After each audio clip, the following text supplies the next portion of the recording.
Cubbon ಪಾರ್ಕಲ್ಲಿ ಮಕ್ಕಳು ಮರಿ ಬರ್ತವೆ, ಪಬ್ಲಿಕ್ ಆಗಿ ಕಿಸು ಪಸು ಕೊಡ್ಕೋಬೇಡಿ, ಅಸಭ್ಯವಾಗಿ ಅಸಹ್ಯವಾಗಿ ವರ್ತಿಸ್ಬೇಡಿ ಅಂತ ಬೋರ್ಡ್ ಹಾಕಿದ್ರೆ ನಮ್ಮ ಜನ ಗೊತ್ತಲ್ಲ. ಸುಸು ಮಾಡಬೇಡಿ ಅಂತ ಬೋರ್ಡ್ ಹಾಕಿದ್ರೆ ಅಲ್ಲೇ ಹೋಗಿ ಸುಸು ಮಾಡೋದು, ಕಸ ಹಾಕ್ಬೇಡಿ ಅಂತ ಬೋರ್ಡ್ ಹಾಕಿದ್ರೆ ಅಲ್ಲೇ ತಂದು ಕಸ ಹಾಕೋದು. ಇವಾಗ ಕಬ್ಬನ್ ಪಾರ್ಕಲ್ಲಿರೋ ಈ ನೋ ಕಿಸಿಂಗ್ ಬೋರ್ಡ್ ಮುಂದೆ ಒಂದು ಹುಡುಗಿ ಅವ್ರ ಗಂಡನ ಹಿಡ್ಕೊಂಡು ಕಿಸ್ ಕೊಟ್ಟವಳೆ. ಅದು ಲಿಪ್ ಟು ಲಿಪ್. ಅದನ್ನು ವಿಡಿಯೋನೂ ಮಾಡ್ಬಿಟ್ಟು ಸೋಷಿಯಲ್ ಮೀಡಿಯಾದಲ್ಲಿ ಹಾಕ್ಬಿಟ್ಟವಳೆ. ಇಂಥ ವಿಡಿಯೋ ಸಿಕ್ಕಿದ್ರೆ ನಮ್ಮ ಹೈಕ್ಳು ಸುಮ್ಮನೆ ಇರ್ತಾವ, ಎಲ್ಲ ರೋಚಿಕೆದು ಬಿಟ್ಟವೆ. ಸೋಷಿಯಲ್ ಮೀಡಿಯಾ ತುಂಬ ಇದ್ರದ್ದೇ ಡಿಸ್ಕಷನ್ನು. ಹಂಗೆ ಬೋರ್ಡ್ ಹಾಕಿರೋದು ತಪ್ಪು, ಆ ಬೋರ್ಡ್ ಮಂದಿ ನಿಂತ್ಕೊಂಡು ಕಿಸ್ ಕೊಡ್ತಿರೋ ತಪ್ಪು ಅಂತ ಡಿಸ್ಕಷನ್. ಇಂಥ ಖ್ಯಾತೆ ಶುರು ಮಾಡಿದ ಹುಡುಗಿ ಹೆಸರು ಖ್ಯಾತಿಶ್ರೀ ಅಂತ. ಇವಮ್ಮ ಸೋಷಿಯಲ್ ಮೀಡಿಯಾದಲ್ಲಿ ಇನ್ಫ್ಲೂಯೆನ್ಸರ್ದು. ಇದ್ರ ಮೈ ಮೇಲೆ ಬಟ್ಟೆ ಕಮ್ಮಿ, ಮಾಟ ಜಾಸ್ತಿ, ಕೂತ್ಗೆ ಮೇಲೆ ಓಂಕಾರ, ಮೈ ತುಂಬ ಟ್ಯಾಟು ಅಲಂಕಾರ. ಈ ಟ್ಯಾಟುಗಳು ಕಾಣಿಸ್ಲಿ ಅಂತಲೋ ಏನೋ ಸಣ್ಣ ಸಣ್ಣ ಬಟ್ಟೆಗಳನ್ನೇ ಹಾಕ್ಕೊಳುತ್ತೆ.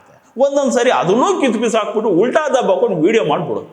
ಇವಮ್ಮನಿಗೆ ಬಟ್ಟೆ ಅನ್ನೋದು ಒಂದು ಮ್ಯಾಟ್ರೇ ಅಲ್ಲ. ಟ್ರಾವೆಲಿಂಗ್ ವಿಡಿಯೋ ಮಾಡ್ತೀನಿ ಅಂತ ಹೇಳ್ಬಿಟ್ಟು ಏನೇನೋ ತೋರಿಸಿರುತ್ತೆ. ಜನ ಅವಮ್ಮ ಹೇಳೋ ಕಂಟೆಂಟನ್ನು ನೋಡ್ತಾರೋ ಬಿಡ್ತಾರೋ, ಅವಮ್ಮನ ಹತ್ರ ಸಿಗೋ ಕಂಟೆಂಟನ್ನು ನೋಡಿಕೊಂಡು ಲೈಕು ಕಮೆಂಟು ಹಾಕ್ತಾರಂತೆ.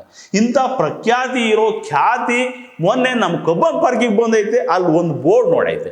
ಆ ಬೋರ್ಡ್ ಮೇಲೆ ಅಸಭ್ಯ ವರ್ತನೆ ನಿಷೇಧಿಸಲಾಗಿದೆ, ಉಲ್ಲಂಘಿಸಿದ್ರೆ ದಂಡ ವಿಧಿಸಲಾಗುವುದು ಅಂತ ಬರೆದ್ಬಿಟ್ಟು ಇಬ್ರು ಲವರ್ಸು ಕಿಸ್ ಮಾಡ್ತಿರೋ ಚಿತ್ರ ಬಿಡಿಸಿ ಅದಕ್ಕೊಂದು ಇಂಟು ಮಾರ್ಕ್ ಹಾಕ್ಬಿಟ್ಟು ನೇತಾಕ್ಬಿಟ್ಟು ಆ ಬೋರ್ಡ್ ನೋಡಿ ಒಮ್ಮನಿಗೆ ಉರಿದೋಗ್ಬಿಟ್ಟೈತೆ. ಮೊಬೈಲ್ ತಗೊಂಡಿದ್ದೆ, ಕ್ಯಾಮ್ರಾ ಆನ್ ಮಾಡಿಕೊಂಡು ನಾನು ನಿಮಗೆ ಕಬ್ಬನ್ ಪಾರ್ಕಲ್ಲಿರೋ ಒಂದು ಬೋರ್ಡ್ ತೋರಿಸ್ತೀನಿ ನೋಡಿ, ಇಲ್ಲಿ ಅಸಭ್ಯ ವರ್ತನೆಗೆ ದಂಡ ವಿಧಿಸಲಾಗುವುದು ಅಂತ ಬರೆದಿದ್ದಾರೆ. ಇಲ್ಲಿ ತೋರಿಸಿರೋ ಚಿತ್ರನೇ ತಪ್ಪು. ಒಬ್ಬ ವ್ಯಕ್ತಿ ತನ್ನ ಹೆಂಡತಿನೋ ಇಲ್ಲ ಲವರ್ಸ್ನೋ ಪ್ರೀತಿಸೋದು ಅಥವಾ ಕಿಸ್ ಮಾಡೋದು ಅಸಭ್ಯ ಅಲ್ಲ. ಬೇರೆಯವ್ರನ್ನ ಚುಡಾಯಿಸೋದು, ಟೀಸ್ ಮಾಡೋದು, ಗಲಾಟೆ ಮಾಡೋದು, ರೇಗಿಸೋದು ಅಸಭ್ಯ ವರ್ತನೆ ಕಣ್ರಿ.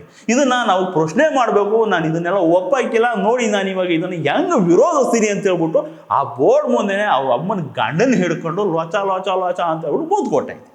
ಈ ವಿಡಿಯೋನ ಸೋಷಿಯಲ್ ಮೀಡಿಯಾದಲ್ಲಿ ಹಾಕ್ಬಿಟ್ಟೈತೆ. ಆ ವಿಡಿಯೋ ಇವಾಗ ಸಿಕ್ಕಾಬಟ್ಟೆ ವೈರಲ್, ಇನ್ಸ್ಟಾಗ್ರಾಮ್ ಪೂರ್ತಿ ಹಲ್ಚಲ್. ಈ ಹುಡುಗಿ ಹೇಳ್ತಿರೋದೇ ಸರಿ, ಪಾರ್ಕ್ ಇರೋದೇ ಲವರ್ಸ್ಗೆ, ಅಂಥದ್ರಲ್ಲಿ ಒಂದೆರಡು ಕಿಸ್ ಹೊಡ್ಕೊಂಡ್ರು ಏನು ತಪ್ಪು, ಇವ್ರು ಬೋರ್ಡ್ ಹಾಕಿರೋದೇ ತಪ್ಪು ಅಂತ ಕೆಲವ್ರು ಹೇಳಿದ್ರೆ ಇನ್ನೂ ಕೆಲವ್ರಿಗೆ ರೇಗೋಗ್ಬಿಟ್ಟೈತೆ. ಬೆಂಗಳೂರು ಇನ್ನು ಆ ಮಟ್ಟಕ್ಕೆ ಹಾಳಾಗೋಗಿಲ್ಲ ಕಣ್ರಿ. ಇನ್ನು ಸಂಸ್ಕೃತಿ ಸಂಪ್ರದಾಯ ಉಳ್ಕೊಂಡೈತೆ. ಇವಮ್ಮ ಮೊದಲು ನೆಟ್ಟಿಗೆ ಬಟ್ಟೆ ಹಾಕೊಳ್ಳೋದನ್ನ ಕಲೀಲಿ, ನಮ್ಮ ಬೆಂಗಳೂರು ಜನಕ್ಕೆ ಬುದ್ಧಿ ಹೊಳೋದು ಬೇಡ ಅಂತಿದ್ದಾರೆ. ಫ್ಯಾಕ್ಟ್ ಏನಪ್ಪ ಅಂತಂದರೆ, ಪಾರ್ಕು ಅಂದಮೇಲೆ ಮಕ್ಕಳು ಮರಿ ಆಟ ಆಡೋದಕ್ಕೆ ಬರ್ತವೆ, ಸೀನಿಯರ್ ಸಿಟಿಸನು ವಾಕಿಂಗು ಅಂತ ಬರ್ತಾರೆ. ಅಲ್ಲೆಲ್ಲ ಕೈ ಹಿಡ್ಕೊಂಡು ಓಡಾಡೋದು ಓಕೆ, ಕೈ ಬಿಡೋದು ಯಾಕೆ? ಏನೇನೋ ಅಸಭ್ಯವಾಗಿ ಅಸಹ್ಯವಾಗಿ ಆಡಿದ್ರೆ ಬೇರೆಯವ್ರಿಗೆ ಮುಜುಗರ ಆಗಲ್ವ ಹೇಳಿ? ಆಮೇಲೆ ಕೆಲವು ಪೊದೆ ಪ್ರೇಮಿಗಳು ಬರ್ತವೆ ಇಲ್ಲಿ, ಅವುಗಳದ್ದು ಒಂದೊಂದಲ್ಲ ಅವ ಅಂತ. ಇದನ್ನೆಲ್ಲ ನೋಡಿನೇ ಇಲ್ಲಿ ಹಂಗೆ ಬೋರ್ಡ್ ಹಾಕಿರೋದು. ಇವಮ್ಮ ಗೋವಾದಲ್ಲಿ ಓಡಾಡ್ಕೊಂಬಂದು ಬೆಂಗಳೂರಲ್ಲೂ ಹಾಗೆ ಇರಬೇಕು ಅಂದರೆ ಹೆಂಗಾಗತ್ತೆ ಹೇಳಿ?